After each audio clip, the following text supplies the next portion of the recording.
Mahalakshmi cells आपके लिए तैयार है लेटेस्ट कंज्यूमर अप्लायंसेस के साथ। Branded air conditioners, best brands, best offers के साथ आपके लिए अवेलेबल है महालक्ष्मी सेल्स में। एयर कूलर्स जो आपके पूरे घर में ठंडी हवा से आपके दिन को और खुशनुमा बनाए। Single door refrigerator, double door refrigerators, inverter battery, deep freezers, विजी cooler, LED televisions, semi and fully automatic washing machines, water purifier, RO plus UV, आटा चक्की, water dispensers, water coolers, mini refrigerators, सभी appliances बेस्ट ब्रांड्स के best offers के साथ आपके लिए available है Mahalakshmi sales में।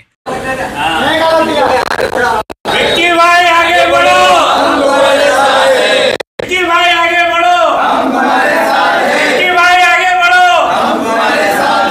जय काला बिना, जय काला बिना, जय काला बिना, रिक्शा यूनियन जिंदाबाद, रिक्शा यूनियन जिंदाबाद, रिक्शा यूनियन जिंदाबाद, विक्की भाई आगे बढ़ो, हम तुम्हारे साथ हैं, रिक्शा यूनियन जिंदाबाद।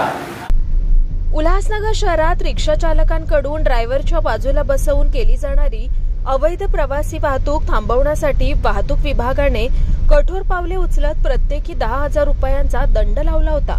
या रिक्षा चालकासाठी युनियनने न्यायालयात धाव घेतली असता अवघ्या 2,000 रुपयांच्या दंडात रिक्षा सोडवण्यात आली आहे। शनिवारी आणि रविवारी वाहतूक विभागाचे पोलीस निरीक्षक मनीषराजे पठाणे यांच्या नेतृत्वाखालील पथकाने रिक्षा चालकाच्या जवळपास 10 रिक्षांवर दंडात्मक कारवाई केली। या कारवाई दरम्यान काही रिक्षा जप्त करण्यात आल्या असून प्रत्येकी 10,000 रुपयांचा दंड वसूल करण्यात आलाय। दंडाची रक्कम जास्त असल्यामुळे रिक्षा चालकांनी उल्हासनगर वाहतूक शाखेसमोर गर्दी करत आंदोलनाची भूमिका घेतली होती। रमाकांत चव्हाण, रिक्षा युनियनचे पदाधिकारी अप्पा कुलकर्णी, विकी बुल्लर, राजेंद्र चौधरी, मिंटी चव्हाण आणि बाळा श्रीखंडे आदींनी वाहतूक शाखेला भेट देत कारवाईबाबत माहिती घेतली। यावेळी काही काळ तणावपूर्ण वातावरण निर्माण झालं होतं आणि वादही उद्भवला। हा दंड घेऊन रमाकांत चव्हाण रिक्षा युनियन मार्फत वकील मोहित अहुजा यांनी न्यायालयात बाजू मांडली। न्यायालयाने रिक्षा चालकांवर मेहरबानी दाखवत 10,000चा दंड अवघ्या 2,000वर आणला। याबाबत अधिक माहिती जाणून घेऊयात युनियनच्या पदाधिकाऱ्यांकडून।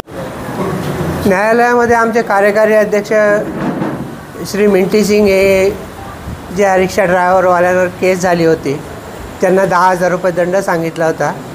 त्यांना न्यायालयात घेऊन गेले। आमचे अध्यक्ष श्री हरजिंदर सिंग बुल्लर यांनी वकील दिला आणि न्यायालयाने त्यांना 2,000 रुपये दंड ठोठावला। त्याची पावती त्यांनी घेतलेली आहे आणि आता जस्ट ते लोक कोर्टातनं आता आलेले आहेत। 10,000 रुपये जे मागत होते त्याचे ते 2,000 रुपये त्यांचं ते संकट दूर झालेलं आहे। माझं असं म्हणणं आहे तर लास्ट 48 मला आता 38 वर्ष झाली संघटनेमध्ये, मी 10,000 रुपये दंड कधी बघितला नव्हता। कुठल्याही कलम मोटर व्हेकल ॲक्टमध्ये 10,000 रुपये दंड नव्हता आणि कालपर्यंत परवापर्यंत दंड होता 1,500 रुपये। 1984ला दंड होता 20 रुपये, तिथून तो वाढत वाढत वाढत आता 500 रुपये आला। साध्या कलमाकरता 500 आहे आणि 500, 1000, 1500 असे जे कलम असतील त्यांचं कॉन्व्हिजिबलप्रमाणे ते दंड वाढत वाढत 25,000 रुपयापर्यंत दंड आहे। पण रिक्षावाल्याने ओव्हरशीट घेतलेला 10,000 रुपये दंड हा पहिल्यांदाच झालेला आहे। त्याच्यामुळे रिक्षावाले सगळे नाराज आहेत आणि ते कालच बोलत होते की आंदोलन करा, पण आमचे अध्यक्ष आणि कार्यकारी अध्यक्ष बोलले थांबा आपण माहिती घेऊ। त्याप्रमाणे आम्ही माहिती घेतली।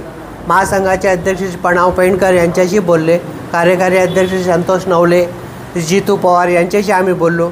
ते त्यांनी आम्हाला सूचना दिली की आपण आधी परिवहन विभागाकडून आणि RTOकडून हे जे कलम आहे 10,000 रुपयाचं जे परमिट कंडिशन उल्लंघनचं कलम जे आहे जे आजप्रमाणे दंड घेते त्याची सविस्तर माहिती घेऊ आणि त्यानुसार आपण मग आंदोलन करू। आंदोलन तर करावंच लागेल कारण ही जी बाईगिरी पोलिसांची चाललेली आहे ॲक्च्युली पोलिसांची नाही आहे, ती वरून आदेश आल्यानंतरच त्यांनी काम केलेलं आहे।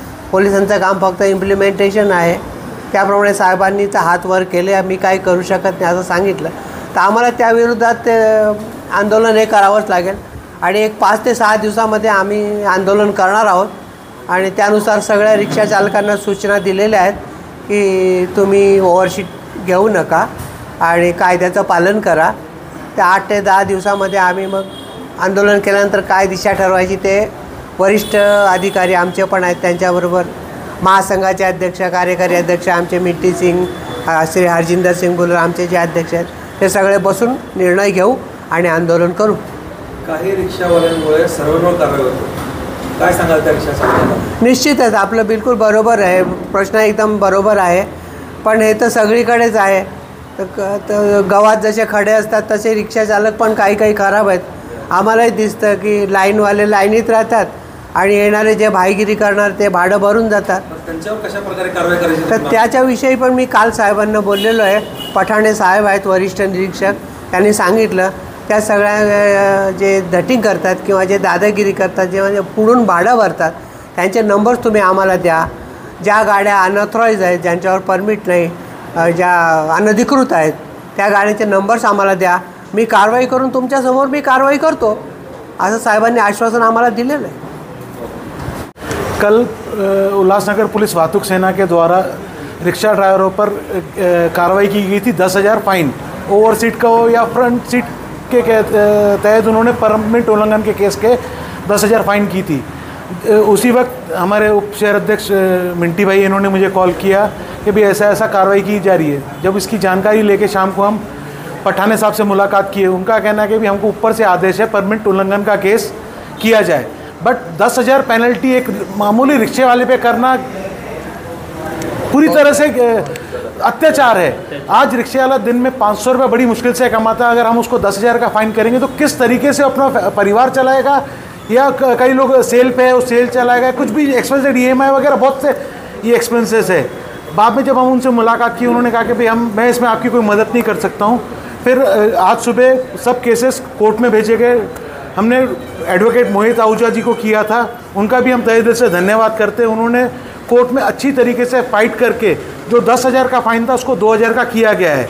इसके लिए पूरी यूनियन की तरफ से हम उनका आभार व्यक्त करते हैं. और पुलिस वालों से हम ये विनती करते हैं कि भाई अगर रिक्शे वाले ने गलती की है आप उसको समझाओ या कुछ तरीके से और तरीका निकाला जाए. 10,000 फाइन देना कोई प्रॉपर ये नहीं है हमारा. हाँ, ये मानना है कि भाई अगर जिस तरीके से आज आपने उनकी गाड़ी डिटेन की, आप एक छोटा मोटा फाइन देके उनकी गाड़ी डिटेन करोगे तो उनको आगे के लिए सबक मिलेगा कि भाई हमको ओवर सीट नहीं करना है. तो इसके लिए हम वाहतुक सेना से भी निवेदन करते हैं कि भाई आगे से इस तरीके की कार्रवाई की नहीं जाए जो रिक्शा वालों पे अत्याचार हो. निखिल चव्हाण, स्वानंद मीडिया, उल्हासनगर. ताज्या घडामोडींसाठी स्वानंद न्यूजला सबस्क्राईब करा आणि बेल आयकॉनवर क्लिक करा.